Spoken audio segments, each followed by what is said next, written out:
तुमच्या जीवनातील अडचणी दूर करण्यासाठी, सुखसमृद्धी आणण्यासाठी आणि पूर्वजांचे आशीर्वाद मिळवण्यासाठी फक्त 2 दिवस पुरेसे आहेत। 2025 मधली नरक चतुर्दशी आणि सोमवती अमावस्या।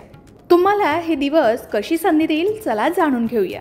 आपल्या हिंदू संस्कृतीत असे अनेक दिवस आहेत जे आध्यात्मिक दृष्ट्या अत्यंत महत्त्वाचे मानले जातात। या दिवशी केलेली पूजा, दान धर्म आणि शुभकार्य आपल्याला अनेक पटींनी अधिक फळ देतात। आणि आज आपण अशाच 2 महत्त्वपूर्ण तिथींबद्दल बोलणार आहोत, नरक चतुर्दशी आणि सोमवती अमावस्या। आता यंदा 2025 मध्ये हे दिवस कधी आहेत आणि या दिवशी नेमकं काय करावं जेणेकरून आपल्याला देवाची कृपा आणि पूर्वजांचे आशीर्वाद मिळतील, तर सर्वप्रथम नरक चतुर्दशीबद्दल जाणून घेऊया। यंदा 2025 मध्ये नरक चतुर्दशी सोमवार दिनांक 20 ऑक्टोबर रोजी साजरी केली जाईल। या दिवसाला छोटी दिवाळी किंवा रूप चतुर्दशी असंही म्हटलं जातं। नरक चतुर्दशी हा दिवस वाईटावर चांगल्याच्या विजयाचं प्रतीक आहे। याच दिवशी भगवान श्रीकृष्णाने नरकासुर राक्षसाचा वध करून 16,000 स्त्रियांची सुटका केली होती। शिवाय या दिवशी यमदेवाची पूजा करून अकाली मृत्यूचं भय दूर केलं जातं आणि आरोग्य शिवाय दीर्घायुष्याची प्रार्थना केली जाते। या दिवशी केलेल्या अभ्यंग स्नानानं केवळ पापमुक्तीच होत नाही, तर एक नवीन ऊर्जा आणि मनशांती मिळते, जी तुम्हाला दिवसभरच नाही तर वर्षभर सकारात्मक ठेवते, असेही अनेकांचे अनुभव आहेत। आता नरक चतुर्दशीच्या दिवशी काय करावं, तर सर्वप्रथम अभ्यंग स्नान करावं। या दिवशी सूर्योदयापूर्वी उठून तेल आणि उटणं लावून स्नान करणं अत्यंत शुभ मानले जातं। याला अभ्यंग स्नान म्हणतात। हे स्नान पापांपासून मुक्ती आणि सौंदर्यात भर घालते अशी ही श्रद्धा आहे।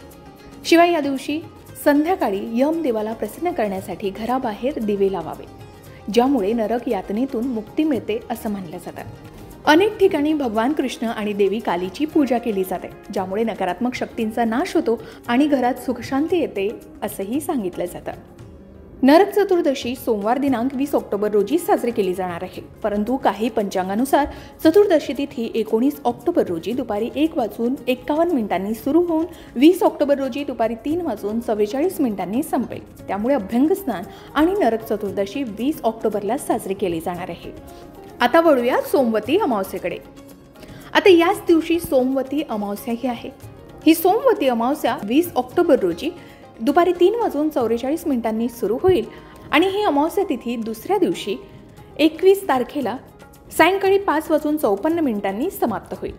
जेव्हा अमावस्या तिथी सोमवारी येते तेव्हा तिला सोमवती अमावस्या म्हटलं जातं आणि हा दिवस भगवान शिव आणि माता पार्वती यांना समर्पित आहे।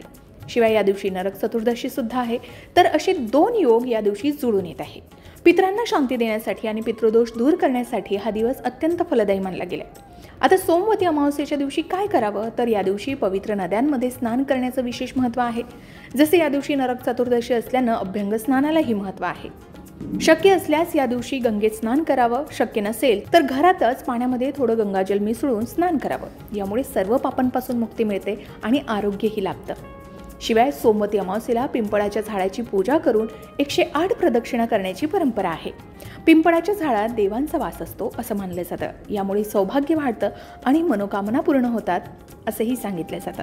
या दिवशी पितरांना शांती देण्यासाठी तर्पण, श्राद्ध आणि पिंडदानही केलं जातं।